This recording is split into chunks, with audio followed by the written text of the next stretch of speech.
हमारी आज की कहानी रॉकी नाम के लड़के से शुरू होती है। रॉकी कॉलेज में पढ़ता था और आज वो गर्मी की छुट्टियां बिताने हॉस्टल छोड़कर अपने घर जा रहा था। उसका घर दूसरे शहर में था, जिस कारण वो ट्रेन से जाने का फैसला करता है ताकि वो आराम से सफर कर सके। वो अपने लिए एक खाली कैबिन ढूंढ ही रहा था और तभी उसकी नजर एक खूबसूरत लड़की पर पड़ती है जो कैबिन में अकेली ही सो रही थी। उसकी टांगों के साथ साथ उसकी शर्ट के बटन भी खुले थे। रॉकी नया नया जवान हुआ था, जिस कारण उसकी बंदूक में काफी आग भरी हुई थी। जवान लड़की को देखकर वो साला उसी के कैबिन में बैठ जाता है। इतनी खूबसूरत लड़की देखकर रॉकी की बंदूक सलामी देने लगी और वो मौका देखकर उसे छेड़ने लगा। उसकी हरकत से लड़की जाग गई थी, जिसे देखकर रॉकी घबरा गया। वो समझ गई थी कि रॉकी की नजर उसके बदन पर है, इसलिए वो भी उसे रिझाने लगी। मगर इससे पहले कि रॉकी कुछ कर पाता, उसी समय उनके कैबिन में एक और बंदा आकर बैठ गया। इस आदमी के आने से लड़की ठीक होकर बैठ गई। लड़की भी काफी प्यासी लग रही थी और आदमी भी, जिसके बाद वो रॉकी को कैबिन के बाहर भेजकर शुरू हो जाते हैं। लेकिन इसी बीच टीटी ने आकर उनका कार्यक्रम खराब कर दिया। टीटी के आने से रॉकी भी अंदर आ जाता है, जिसके बाद तीनों एक दूसरे से जान पहचान करने लगते हैं। रॉकी बताता है कि मैं छुट्टियां बिताने अपने घर जा रहा हूँ। लड़की बताती है कि मैं अपने प्रेमी के परिवार से मिलने जा रही हूँ। इसी बीच वो आदमी को इशारा कर बाथरूम चली जाती है, जिसके बाद आदमी भी उसके पीछे पीछे निकल गया। देखते ही देखते वो उसी बाथरूम में आ गया जिसमें लड़की आई थी। उसके कुंडी लगाते ही लड़की उसकी बंदूक को सहलाने लगती है। एक तरफ रॉकी ड्रिंक खोलता है तो वहीं दूसरी तरफ साला आदमी लड़की को। जब वो दोनों वापस नहीं आते तो रॉकी उन्हें देखने कैबिन से बाहर आ गया। वो जैसे ही बाथरूम के पास पहुंचा तो उसे लड़की की गर्म आवाजें सुनाई देती हैं। ध्यान से सुनने पर वो समझ गया कि अंदर कौन है और वो क्या कर रहे हैं। वो दोनों पूरा सफर लगे रहे और रॉकी उनकी आवाजें सुनकर बेचैन होता रहा। जिस गुलाबी में वो अपनी बंदूक चलाने की सोच रहा था, उसमें तो किसी और ने अपनी मशीन डाल रखी थी।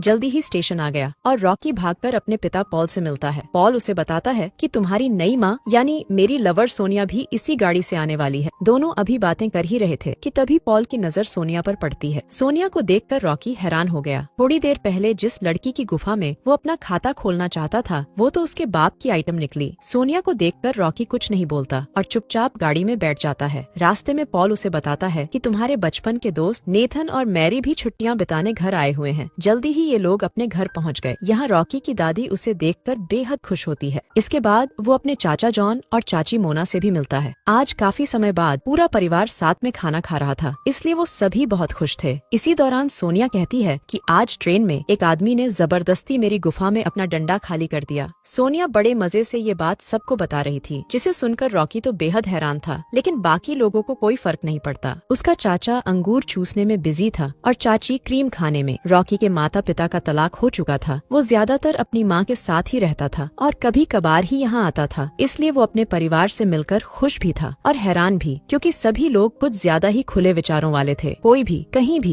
किसी को भी छाटने लग जाता था और वो भी सबके सामने। रॉकी की दादी दारू के बिना एक पल भी नहीं रह सकती थी। जॉन को म्यूजिक का शौक था, इसलिए वो पियानो के साथ साथ अपनी नौकरानी का बाजा भी बजा देता था। और रही बात मोना की, तो उसे नौकरानी के तरबूज निचोड़ना काफी पसंद था। इस नौकरानी का नाम शीला है, जो घर के कामों के साथ साथ सभी को जिस्मानी सुख भी देती थी। शाम को जॉन अपने कमरे में पियानो बजा रहा था और मोना उसे देख रही थी। इसी बीच शीला केक लेकर आती है। शीला को देखते ही मोना गर्म हो गई। वो पहले उसके चेहरे पर केक लगाती है और फिर उसके तरबूजों पर। जॉन भी दोनों को देख रहा था और तभी मोना शीला की गुफा तक पहुंच जाती है। दोनों को देखकर जॉन भी गर्म हो गया और वो भी अपनी पतलून में हाथ डाल लेता है। जॉन को अपनी बीवी के साथ कम, बल्कि उसे किसी और के साथ देखकर ज्यादा मजा आता था। शाम को रॉकी अपने दोस्त रॉय से मिलता है। दोनों दोस्त पहले प्यासी कुड़ी की फिल्म देखते हैं और फिर अपनी दोस्त मारिया के साथ बोटिंग पर जाते हैं। बोटिंग के साथ साथ ये तीनों नशा भी कर रहे थे। तीनों एक दूसरे को बताने लगते हैं कि किसने कितनी बार जिस्मानी खेल खेला। रॉकी के बाद मारिया बताती है कि मैंने भी आज तक अपना खाता नहीं खोला। ये सुनकर रॉकी खुश हो गया, क्योंकि वो मन ही मन मारिया को पसंद करता था। इसी बीच ज्यादा नशे में होने के कारण रॉय मारिया के कपड़े उतार देता है, जिसे देख रॉकी उसकी धुलाई करने लगा और वो रॉय को पानी में गिरा देता है। रॉय तैर नहीं पाता, इसलिए वो पानी में डूबकर मारा जाता है। अपने दोस्त की मौत से रॉकी उदास रहने लगा था। ऐसे ही एक दिन मारिया पॉल के साथ खेल रही थी और सोनिया वहीं बैठी उन्हें देख रही थी। दोनों को साथ में देखकर ना तो सोनिया को अच्छा लगता है और ना ही रॉकी को। रॉकी अपने कमरे में खड़ा सबको देख रहा था। एक तरफ पॉल और मारिया खेल रहे थे और दूसरी तरफ जॉन और मोना शीला के साथ लगे हुए थे। उन सबको देखकर रॉकी की बंदूक में भी हलचल होने लगी थी। रात को शीला रॉकी के लिए खाना लेकर आती है, लेकिन जिस तरह हवस भरी नजरों से रॉकी उसे देख रहा था, उसे देखकर शीला घबरा गई। घर का गर्म माहौल देखकर वो पागल हो चुका चुका था, इसलिए वो शीला को दबोच लेता है। शीला उसे रोकने की कोशिश करती है, लेकिन रॉकी ये मौका छोड़ना नहीं चाहता था। तभी उनका शोर सुनकर पॉल वहाँ आ जाता है और रॉकी को थप्पड़ जड़ देता है। पॉल समझ गया था कि रॉकी ने ऐसा क्यों किया, इसलिए वो अगले ही दिन रॉकी, सोनिया और मारिया को लेकर रोमियो और जूलियट का शहर घूमने निकल पड़ा। कुछ ही देर बाद ये लोग एक होटल में पहुँच गए। सोनिया के कहने पर उसने रॉकी और मारिया के लिए एक ही कमरा बुक कर दिया ताकि वो दोनों एक दूसरे के साथ मजे कर सकें। अगले दिन सोनिया और मारिया बाजार घूमने लगी, जबकि पॉल और रॉकी एक जगह बैठकर उनका इंतजार करने लगे। पॉल उसे जिस्मानी खेल की कुछ टिप्स देता है ताकि वो मारिया के साथ अच्छे से मजे कर पाए। बेचारा रॉकी शर्मा रहा था, जबकि पॉल को अपने बेटे से बात कर अच्छा लग रहा था। वो दोनों बातें भी करते हैं और आती जाती लड़कियों के बदन की तारीफ भी करते हैं। जल्दी ही दोनों लड़कियां वापस आ जाती हैं, जिसके बाद ये चारों उसी किले में पहुंच जाते हैं। यहाँ रोमियो और जूलियट मिला करते थे। मारिया जूलियट की एक्टिंग करने लगी। वो चाहती थी कि रॉकी उसका रोमियो बने, लेकिन रॉकी को ये सब पसंद नहीं था, इसलिए मारिया का दिल रखने के लिए पॉल रोमियो बन गया। सोनिया काफी थक गई थी, इसलिए वो पॉल को बताकर होटल वापस चली गई, जबकि एक्टिंग करते करते मारिया और पॉल किले के अंदर चले गए थे। जब वो दोनों वापस नहीं आते तो रॉकी उन्हें देखने अंदर चला गया। किले के अंदर वो दोनों मस्ती कर रहे थे। रॉकी को कुछ ठीक नहीं लगता और वो उनका पीछा करने लगा। देखते ही देखते वो दोनों गायब हो जाते हैं। रॉकी उन्हें ढूंढने की काफी कोशिश करता है, लेकिन उसे वो दोनों कहीं नहीं दिखते। इसी बीच उसे किसी की गर्म आवाजें सुनाई देती हैं। जल्दी ही उसे पता चल जाता है कि गर्म आवाजें मारिया की हैं, क्योंकि पॉल ने अपनी बंदूक उसकी गुफा में डाल रखी थी। पहले तो उसे लगा कि पॉल मारिया के साथ जबरदस्ती कर रहा है, लेकिन मारिया को मजे लेते देख उसका बहम दूर हो जाता है। उसे इन दोनों से इसकी जरा भी उम्मीद नहीं थी और वो रोते रोते होटल वापस आ गया। सोनिया ने उसे आते हुए देख लिया था। वो समझ गई थी कि रॉकी ने मारिया को किसी और के साथ देख लिया होगा। वो अच्छे से तैयार होकर रॉकी के कमरे में आ जाती है। रॉकी रो रहा था, जिसके बाद सोनिया उससे रोने का कारण पूछती है। रॉकी उसे सब कुछ बता देता है, जिसे सुनकर मारिया कहने लगी, अगर तुम चाहो तो मैं तुम्हारी आग शांत कर सकती हूँ। रॉकी उसे दूर रहने को कहता है, जबकि सोनिया अपने कपड़े उतारकर उसके बिस्तर में आ गई। उसका नमकीन बदन देखकर रॉकी भी गर्म हो जाता है और पूरी रात उसके साथ मजे करता है। अगले ही दिन ये चारों घर की तरफ जाने लगे। सोनिया और रॉकी बेहद खुश थे, जबकि मारिया और पॉल चुप थे। कुछ दिनों तक रॉकी मारिया से नाराज रहता है। मारिया उससे बात करने की कोशिश करती है, लेकिन रॉकी कुछ नहीं बोलता। कुछ दिनों बाद रॉकी की माँ उसे लेने आ जाती है, क्योंकि उसकी छुट्टियाँ खत्म होने वाली थीं। वैसे उसे इस घर का खुला माहौल पसंद नहीं था। इस खुले माहौल की वजह से ही उसने पॉल से तलाक लिया था और वो रॉकी को भी इस माहौल से दूर रखना चाहती थी, लेकिन पॉल रॉकी को अपने पास रखना चाहता था। एक तरफ ये लोग बातें कर रहे थे और दूसरी तरफ मारिया रॉकी को मनाने के लिए उसके साथ खेलने लगी थी। रॉकी अभी भी उससे नाराज था, इसलिए खेल के बहाने वो उसकी काफी पिटाई करता है। परेशान होकर मारिया ने उससे पूछ ही लिया कि तुम मुझसे नाराज क्यों हो, लेकिन रॉकी उसे कुछ नहीं बताता, बस उसे पकड़कर उसके साथ जबरदस्ती करने लगता है। अपना गुस्सा शांत कर जब वो अपने घर में जाने लगे तो अंदर की आवाजें सुनकर रॉकी समझ गया कि उसकी माँ उसे लेने आ गई है। मारिया की छुट्टियाँ भी खत्म होने वाली थीं, इसलिए वो फिर मिलने का वादा कर वहाँ से चली जाती है और इसी के साथ इस कहानी का भी यही अंत हो जाता है। हमारी वीडियो देखने के लिए बहुत बहुत धन्यवाद। अगर आप ऐसी ही वीडियोस के दीवाने हैं तो प्लीज मेरे चैनल को जरूर सब्सक्राइब करें। मिलते हैं अगली वीडियो में, तब तक के लिए नमस्कार।